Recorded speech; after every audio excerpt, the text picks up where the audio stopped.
I may have done some damage this month. Welcome to a very large book haul. I'm going to talk about all of the books that I bought in the month of July, and that happens to be over 40.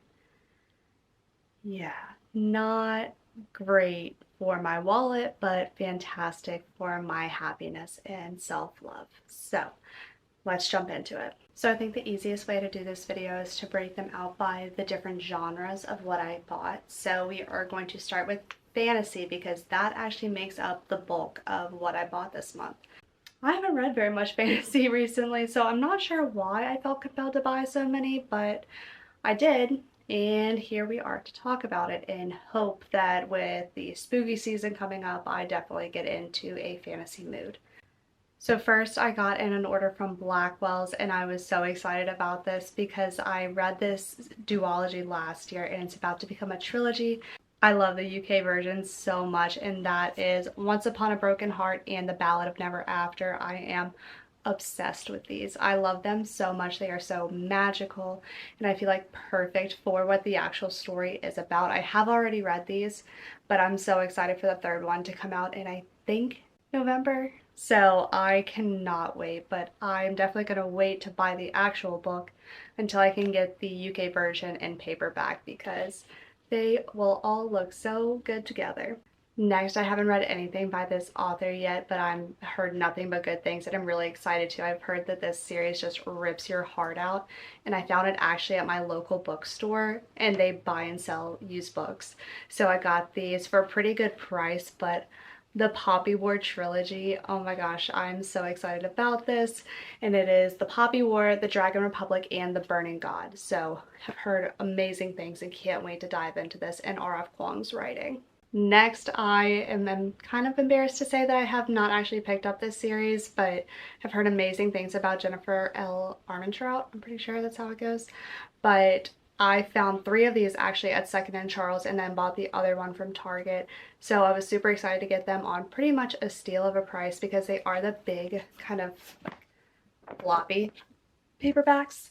So I am very excited about all of these. I've heard kind of mixed reviews through Goodreads about what the actual plot is and the story, so a little nervous about it, but excited for it nonetheless. Next, I picked up The Savage Song and Our Dark Duet by V.E. Schwab. I believe that this is a YA duology, so I haven't actually read anything by V.E. Schwab for me to really gauge anything off of yet, but I am really excited about this and very happy that it's YA because it seems like it's a better place to enter that kind of fantasy world that she has. Next, I already have Shadow and Bone, so I picked up Siege and Storm and Ruin and Rising, and those are 2 and 3 respectively. I know that the Netflix show has been out, so I really want to get into this, and my fiance actually just finished Six of Crows, so I want to get into the Grishaverse and see everything. I know that this series also has mixed reviews, which is very crazy because Leigh Bardugo, I feel like in everybody's mind, can do no wrong, so I'm very shocked to hear that a lot of people don't really like this trilogy, but I'm still gonna give it a shot. Next up, I picked up the first 3 books in the 5 Crowns of Ocrith series by A.K. Mulford. I have heard nothing about this series, literally nothing, so I have no frame of reference to go on, but I'm super excited about it. I think the second book actually only has like 50 reviews on Goodreads, so I'm very excited. I've seen that it's Jennifer Armentrout's writing, and I believe that it's like fae courts with witches, so I think that it's going to be good. And I like that they are like relatively shorter fantasy reads because, you know, sometimes they're just so big that you don't want to pick them up at all, but I find myself really gravitating towards the series because it seems actually consumable and like I could read it at a normal pace. In that same order from Blackwell's, I picked up Emily Wilde's Encyclopedia of Fairies. I love the UK cover of this. I waited until I wanted to place an order from the UK to get this because I like the white so much better than the black cover that it is in America. So I was super excited about this, and I think that is going to be the perfect cozy fantasy for October. So really looking forward to getting into this. Next, I picked up 2 books to complete duologies that are on my shelf. So first, These Hollow Vows by Lexi Ryan. I read this duology last year and absolutely loved it. This is perfect YA fantasy. Easy to consume, love triangle. It was super fun, so definitely would recommend this. And then the second one I picked up was Defend the Dawn, which is the second book to Defy the Night. And I actually haven't read anything by this author, but I've heard good things, so I am hopeful that I'm going to enjoy this duology as well. And these next ones are just going to be a rapid fire because there is no real order to them, so let's do it. Twin Crowns by Katherine Weber and Catherine Doyle. I've heard okay things about this book, but I think it's another YA fantasy that I really want to check out myself. House of Salt and Sorrow by Aaron A. Craig. The second book, actually, House Roots and Ruins, just came out, so I'm excited about this. And I got this when I was at the beach and it was $6.99, and it seems just like a little short fantasy read. And I got it in the YA section as well, so I'm hoping that it's kind of light. Yeah, just light. King of Battle and Blood by Scarlett St. Clair. I think that this is a vampire fantasy. Haven't heard really anything about it, but I got it on Prime Day when it was $5, so I couldn't pass it up. Next is Wayward by Amelia Hart, and this is a witchy read, and it was one of the Book of the Month books in recent months, but I just didn't grab it, and I saw it on Book Outlet, so I had to pick it up. City of Bones by Cassandra Clare. I never read the Shadowhunters universe, and I really want to. I just watched Rachel Katherine go through the entire series, and it looks interesting, but I also saw somebody on TikTok say that now that they're doing a reread of it, that it is not, the first couple of books aren't very good. So I hope that I can get into it and it's not too YA for me, but I thrifted this from Second and Charles and it was only like $6, so if I end up liking the series, I'll probably get a nicer version, but very excited about this and hopeful that I like it. To Kill a Kingdom by Alexandra Christo. I think that this is also a YA fantasy, but it seems really interesting because it's about basically a princess who collects the souls of princes. So it seems like a pretty BA main female character, and it was only $5 at Second and Charles, so I had to pick it up. And lastly, I grabbed Masters of Death by Olivia Blake. This just came out, so I went to Barnes & Noble and I saw it and knew that I had to have it. I believe it's vampires in this one, and I just finished One for My Enemy, which was witches. So very excited about that one. And in case you were curious, that was 24 fantasy novels that I picked up. 24. Next, we'll go into romance, and we'll start it off with absolute bangers. The second, third, and fourth book in the Magnolia Parks Daisy Hates universe. I am really hopeful about this series. I've heard such mixed reviews since it is just kind of toxic, but I figured since the covers were changing that I had to pick them up because these are such beautiful covers. I don't make the rules. Next, I picked up All Roads Lead Here by Mariana Zapata. This is my first Mariana Zapata book, and I think it's going to be perfect for September, October, and also this cover was also changing, and I love this cover.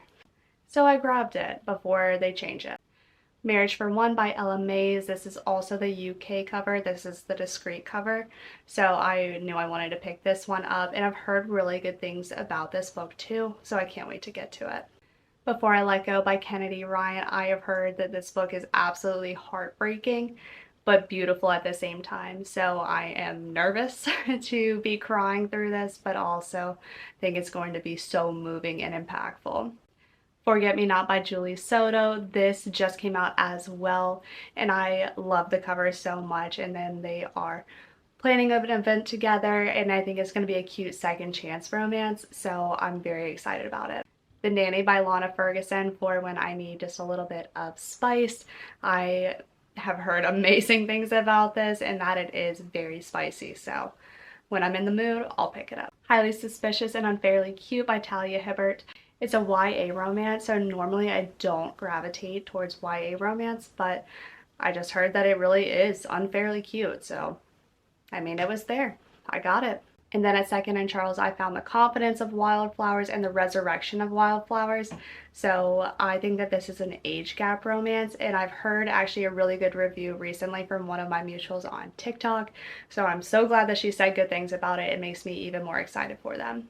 Business or Pleasure by Rachel Lynn Solomon. I picked this up, I think, on the day that it released, and I've already read it and gave it 4.5 stars. It was fantastic. I do not regret this buy at all, and the cover is so stinking cute.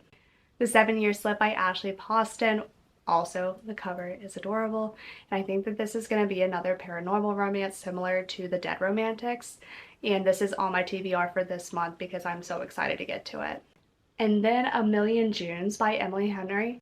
This is one of her YA novels, and I can't wait to read it. I've heard really good things from my mutuals as well about this one, so I can't wait. I think it's going to be like a family rivalry situation, so I think it's going to be adorable. And then the last 3 are my kind of miscellaneous reads, so let's talk about those.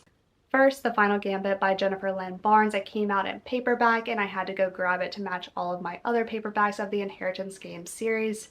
This is the last one that I need to get through, and now that I have it in my hands, I'm sure I will make it a priority. They go by so fast. The Grace Year by Kim Liggett. I have seen quite a few of the big YouTube book girlies read this, and they have such mixed reviews on it, but I think that it has all of the elements to be a fantastic read for me, so I'm pumped that I found this and can pick it up.